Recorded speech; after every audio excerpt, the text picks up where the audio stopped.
Au moment d'écouter cette vidéo, tu es déjà rendu en 2021. Par contre, avant de penser à ce qui s'en vient, la question importante à te poser maintenant, c'est la suivante. Est-ce que tu as vraiment, réellement terminé l'année 2020? Reste avec moi parce que je te partage un exercice à faire immédiatement, comme là, maintenant, tout de suite. Si tu veux te propulser en 2021 avec la bonne attitude et en retirer le maximum, écoute ce qui suit.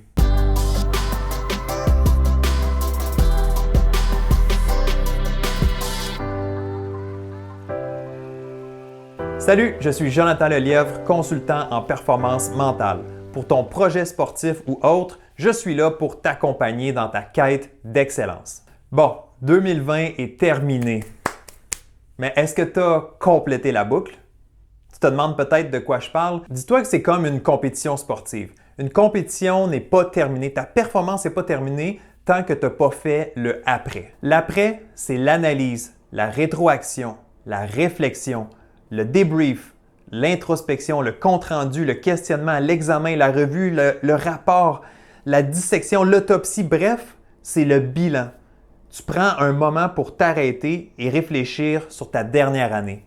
C'est ça, compléter la boucle. Le danger ici, c'est d'oublier ou d'éviter complètement de faire ce bilan-là. Disons que tu reviens d'une compétition où ça s'est vraiment pas bien passé, le réflexe normal, c'est de ne pas vouloir revenir sur cette contre-performance-là. Donc, parce que ça ne s'est pas bien passé, je comprends que tu souhaites éviter le sujet ou que tu souhaites passer à autre chose rapidement. Justement, on ne parle pas d'une compétition ici, on parle de l'année 2020 et je le sais très bien qu'il y a plusieurs personnes qui souhaitent passer à autre chose rapidement, qui souhaitent mettre ça derrière eux.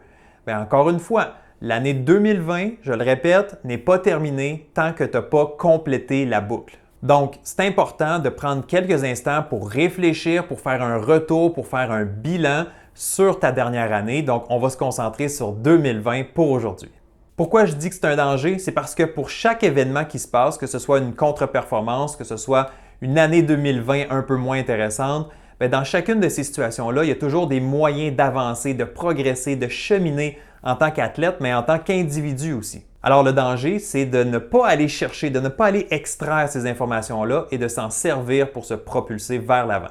OK, j'espère que tu es prêt pour la suite. Je vais te présenter les 2 questions essentielles pour boucler la boucle sur 2021. Mais n'oublie pas, ça va te servir cette année, mais ça peut te servir pour les années à venir aussi. Parce que 2020 a été, disons-le, exceptionnel, j'ai préparé une question bonus spécifiquement pour cette année-ci. Donc, assure-toi de rester jusqu'à la fin de cette vidéo. Tu ne veux vraiment pas manquer ça. Si tu recherches l'excellence, tu veux te poser cette question-là. Dernière petite chose maintenant, avant de rentrer dans les questions spécifiquement, je veux juste te dire félicitations. Honnêtement, félicitations d'avoir passé à travers cette année-là 2020, une année différente, une année peut-être difficile pour certains. Alors que tu as aimé, si tu l'as aimé ou tu ne l'as pas aimé cette année-là, peu importe, il y a des questions à se poser. Il y a des apprentissages, il y a des éléments que tu peux te servir pour les années à venir. Alors, assure-toi de bien appliquer, de bien pratiquer les questions que je vais te proposer immédiatement. Question numéro 1. Qu'est-ce qui s'est bien passé et que tu souhaites reproduire? Okay? Qu'est-ce qui s'est bien passé dans ton année 2020? C'est quoi le positif? Honnêtement, même si tu crois que ça a été une année pénible ou une année catastrophique, il y a du positif dans cette année-là.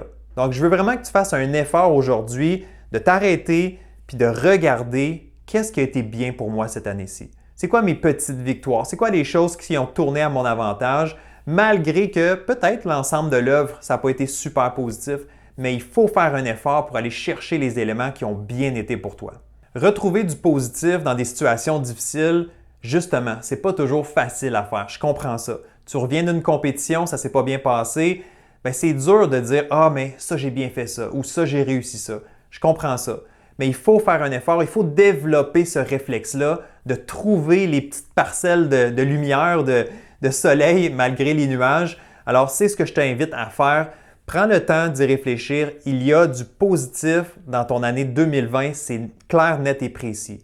Mais si tu ne le vois pas, c'est parce que tu ne prends pas le temps, que tu ne réfléchis pas ou que tu ne te permets pas de le voir. Donc, prends le temps nécessaire pour regarder qu'est-ce qui a bien été dans mon année 2020. Maintenant, question numéro 2. qu'est-ce qui s'est moins bien passé et comment tu vas modifier ou comment tu vas changer ça dans l'avenir. Alors, je le sais, 2020, il y a eu du positif, on vient de le voir avec la première question, mais il y a eu aussi des éléments qui ont été plus difficiles, plus négatifs en 2020. C'est tout à fait normal, on a tous vécu nos défis, nos obstacles. Alors, c'est quoi les défis? C'est quoi les choses qui ont été plus pénibles, plus difficiles pour toi? Et comment tu vas changer ça? Comment tu vas modifier ça? Comment tu vas t'assurer que ça ne se reproduise pas pour la prochaine année? Peut-être que tu ne peux pas influencer tous ces éléments-là, peut-être que tu n'as pas du contrôle sur tout, mais regarde les éléments sur lesquels tu peux dire « moi, je vais faire ça différemment ». Que ce soit au niveau de ton attitude, au niveau de tes actions, qu'est-ce que tu vas faire pour que ces éléments-là qui ont été un peu plus difficiles soient moins difficiles ou soient même non présents dans la prochaine année? C'est important de se poser cette deuxième question-là et de se dire comment je vais m'ajuster, qu'est-ce que je veux changer dans ma vie, parce que 2020 va déteindre sur l'année 2021. On s'entend, c'est pas parce qu'on change de calendrier, c'est pas parce qu'on tourne la page ou on change d'année, donc de 2020 à 2021, que tout est réglé, que tout est beau, qu'on repart sur une nouvelle page. 2020 va déteindre sur l'année 2021. On va avoir encore des défis au début de l'année 2021 et pendant probablement plusieurs mois.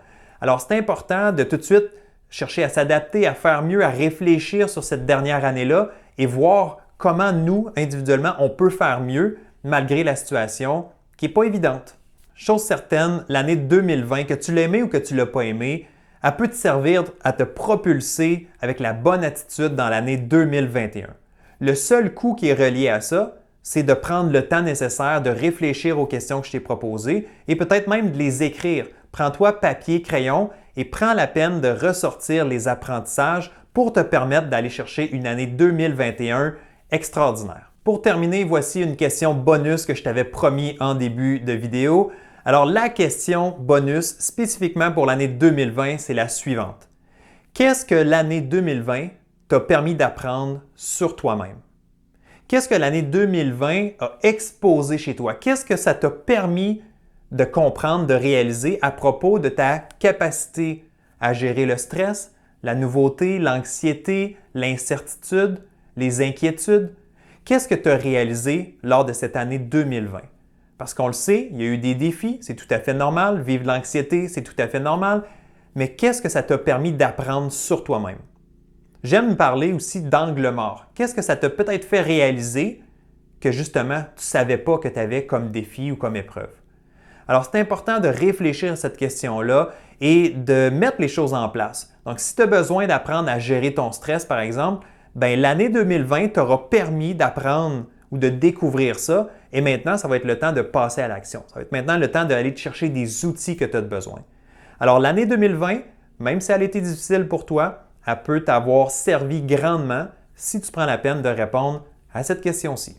Si tu as retrouvé de la valeur dans cette vidéo-là, assure-toi de mettre un petit pouce dans les airs, donc like la vidéo, abonne-toi à la chaîne YouTube pour ne rien manquer de la suite parce que je vais publier des capsules vidéo à chaque semaine pour t'aider à faire toujours un pas de plus vers l'excellence. Alors, la meilleure façon de me récompenser, c'est un petit pouce, de t'abonner à la chaîne YouTube et je te remercie d'avoir pris la peine d'investir du temps avec moi aujourd'hui et on se retrouve très bientôt. Bye bye!